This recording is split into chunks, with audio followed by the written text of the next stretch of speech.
You are welcome back to Eat Right with Irregular. Today we'll be discussing PCOS and nutrition. And I'm here in the studio with Officer. I would like you to reintroduce yourself to those who haven't watched any of your episodes. So I'm Flight Lieutenant Ivan Gala.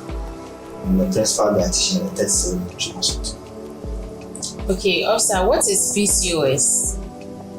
Yeah, so basically PCOS is a condition associated with hormonal imbalance among women of reproductive age.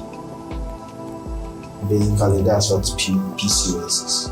Oh, okay. So, what are some of the dietary choices that can help improve or otherwise PCOS? So when it comes to PCOS, because of the hormonal imbalances and the inflammation, we are very particular about diets that are pro-inflammation or anti-inflammatory foods, and also foods that will help not affect the hormonal imbalances of women.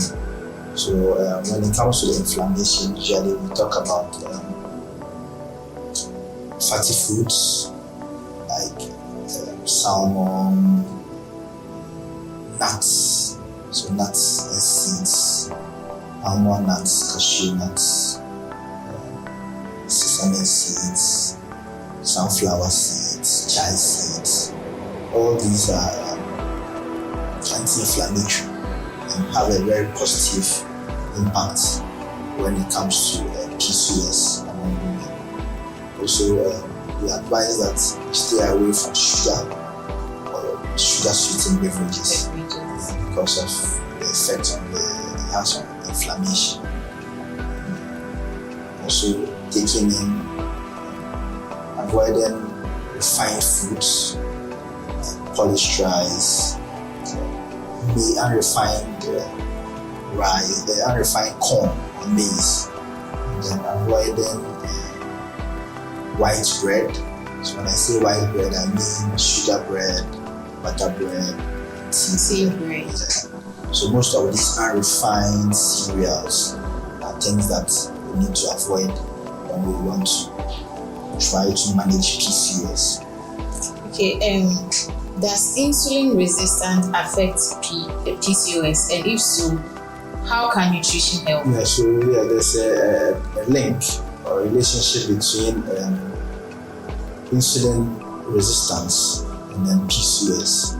So it's usually advised that to help manage your blood glucose levels. So it's advisable that you go in for high fiber diets, which helps in insulin resistance.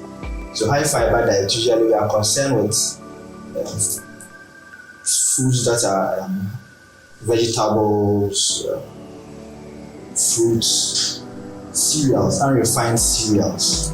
Yeah, so usually these foods have fiber, which helps manage or control your blood sugar levels. Yeah, when you take in foods that have high glycemic index or foods that are easily converted into sugar, it has an effect on the hormonal imbalances. So usually we advise that you go in for the low glycemic index foods, which actually take a while to be converted into sugar.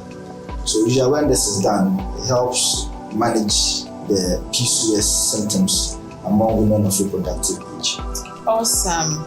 So is there a link between dairy consumption and then PCOS symptoms? Yeah, so the research has shown that dairy products has a strong association with PCOS, in the sense that because of our gut microbiome, which plays a very role in the probiotics, which play a very role in the healthy bacteria and trying to make sure that inflammation and even sometimes managing the pain that comes with inflammation and maybe sometimes the hormonal imbalances.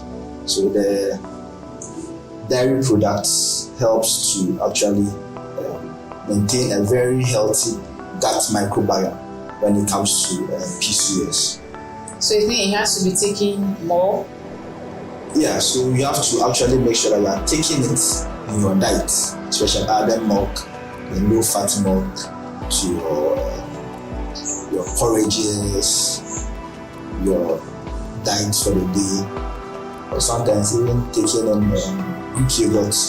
All this helps to maintain the gut microbiome. Oh, okay. Because most women with PCOS end up looking like bloated. Yeah. And milk too has the tendency of causing that. Yes. So it makes people shy away from taking dairy products. Yeah, so usually when that happens, it's advisable you go in for the plant-based milk sources, so almond, avocado, and soy for some people. So if you are comfortable with the soy, fine. If you are not comfortable too, you can actually take away the soy. But we have almond, avocado, or other plant sources of milk that you can take in, because that will also help improve your microbiome, gut microbiome. I want us to touch on physical activities and also hydration, because that one too can. Yeah. So usually physical activity is also very, very necessary when it comes to periods. You need to be physically active. You need to try to stay healthy by exercising at least 3 times in a week, and also being well hydrated, taking in a lot of fluids is also very, very necessary. So taking in fluids, taking in water will help hydrate you, prevent dehydration, which is also very important when it comes to managing PCOS. Please, when we say fluids and water, please don't end up taking the sugar sweetened beverages, because that will give you inflammation. Yes, it will even cause it to worsen. Yeah. The pain will be too much to bear. Also, I would want us to touch on some of the nutrient deficiencies that can worsen PCOS symptoms. So usually, because of the inflammation and the hormonal imbalances, usually nutrients such as the B vitamins, zinc, magnesium, and then omega-3 fatty acids, all these can become deficient in women of reproductive age with PCOS. So you are advised that women with this condition tend to concentrate on these nutrients and make sure that the foods that they eat are rich in these nutrients. Usually the B vitamins, vitamin D, zinc, magnesium, and then the omega-3 fatty acids. So we have to make sure that they do not have deficiencies in these nutrients. Yes, and thankfully vitamin D, you can get it from the sun. So through your physical activity, you'll be able to get it. Thank you, viewers, for staying with us. As you heard from Officer, your diet can play a role in this condition. We need to make sure we include these nutrients in our diets. That's if you have PCOS. Aside taking other medication that the general practitioner or a gynae would advise you to take. Do well to like, share, and then subscribe to our YouTube channel, Eat Right with Irregular on YouTube. Stay tuned for the next episode. Bye.